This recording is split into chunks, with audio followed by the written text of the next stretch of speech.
Welcome back to our channel Krithika energy essence. As usual இன்னைக்கு நம்ம ஒரு மார்னிங் மோட்டிவேஷனோட தான் ஸ்டார்ட் பண்ண போகிறோம். ஸோ இன்னைக்கு நம்மளோட வீடியோவில் நம்மளோட மைண்டை ஒரு சிச்சுவேஷனல் பேஸ்டு ஆக்ஷன் அண்ட் ஒரு காம்படிட்டிவ் எக்ஸாமுக்கு தயார் பண்ணுறதுல முக்கியமான சில மைண்ட் செட்டோட காம்பனன்ட்ஸை பற்றி தான் பார்க்க போகிறோம். ஃபர்ஸ்ட் எப்பவும் போல மைண்ட் செட். ஸோ எப்போவுமே சொல்கிறது தான் நம்மளோட வீடியோவில் அடிக்கடி சொல்லியிருக்கோம், மைண்ட் செட்டை பாசிட்டிவாக வச்சுக்கோங்க.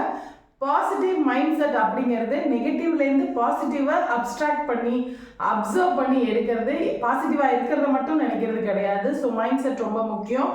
எந்த சூழ்நிலையிலையும் நம்மளால் ஜெயிக்க முடியுங்கிற மைண்ட் செட்டை வச்சுக்கோங்க. கண்டெக்ஸ்ட், நம்ம ஜெயிப்போம் அப்படிங்கிறது மாதிரி நம்பக்கூடிய மனிதர்களை நம்மளை சுற்றி வச்சுக்கோங்க. சிச்சுவேஷன் தட் ஹேப்பன்ஸ், இந்த விஷயம் நடக்க உறுதுணையாக இருக்கவங்களை மட்டும் கூட நெருக்கம், அதுக்காக மித்தவங்களை நம்ம ஒதுக்க முடியாது. பட் நீங்கள் யாரை காது கொடுத்து கேட்கணும், யாரோட அதிக நேரம் செலவிடணும்னா இது நடக்கணும்னு நினைக்கிறவங்க ப்ளஸ் இது நடக்கணும்னு உங்கள் கூட உறுதியாக நிற்கிறவங்க கூட அந்த கண்டெக்ஸ்ட்டை யூஸ் பண்ணிக்கோங்க. அடுத்து பிஹேவியர் கிராஃப்டிங். ஸோ இதை பற்றிய பிஹேவியர் மாடிஃபிகேஷன் தியரின்னு நம்ம ஏற்கனவே ஒரு வீடியோ போட்டிருக்கோம், பார்க்காதவங்க பார்த்துருங்க. ஸோ பிஹேவியர் கிராஃப்டிங்னா நம்ம ஒரு சக்ஸஸ்ஃபுல் பர்சனாக இருக்கணும் அப்படின்னா என்னென்ன பிஹேவியரை நம்ம சேஞ்ச் பண்ணிக்கணும் அப்படிங்கிறத நம்மளோட ரொட்டீன் லைஃப்லேருந்தே நம்ம சேஞ்ச் பண்ணிக்க முடியும். நமக்கு எது டிஸ்டர்பன்ஸாக இருக்குது, நம்மளால் ஏன் அச்சீவ் பண்ண முடியலங்கிறதுல நம்ம கிராஃப்ட் பண்ண முடியும். இல்லை யாராவது ரோல் மாடலோ இன்ஸ்பிரேஷனோ இருந்தால் அவங்க என்ன பண்ணுறாங்கிறது நம்ம பார்க்கலாம். But the good method is you have to self correct yourself, that is behavior crafting.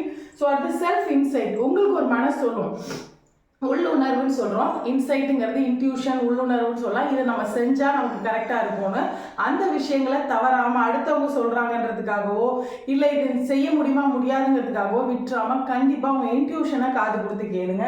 So அடுத்து தான் ப்ராசஸ். இது எல்லாமே கரெக்டாக இருந்தால் அந்த process, motivation and determination and perseverance, இது மூணுமே லாங் லாஸ்டிங்காக கன்சிஸ்டண்ட்டாக அந்த ப்ராசஸ் ஃபுல்லாக இருக்கிற மாதிரியான ஒரு விஷயத்தை நீங்கள் மெயின்டைன் பண்ணீங்க அப்படின்னாலே நமக்கு இந்த ஹோல் ப்ராசஸுமே கரெக்டாக நடந்துடும். ப்ராசஸ் கரெக்டாக இருந்தால் ரிசல்ட் கரெக்டாக இருக்கும். இந்த கேப்டன் கூல்னு சொல்லக்கூடிய எம்எஸ் தோனி ஒரு இன்டர்வியூவில் சொல்லுவார், I never thought about the results, I only concentrate on the process. So நீங்கள் ப்ராசஸை மட்டும் கான்சென்ட்ரேட் பண்ணுங்கள், ரிசல்ட் எப்படி வரும்ன்றதை பற்றி கவலைப்படாதீங்க. அப்போ அந்த ப்ராசஸோட சக்ஸஸ் உங்களுக்கு ரிசல்ட்டில் கண்டிப்பாக ரிஃப்ளெக்ட் ஆகும். So if you like this video, like it, share it and subscribe it. If you want more motivational video like this, please subscribe my channel Krithika energy essence. Thank you friends.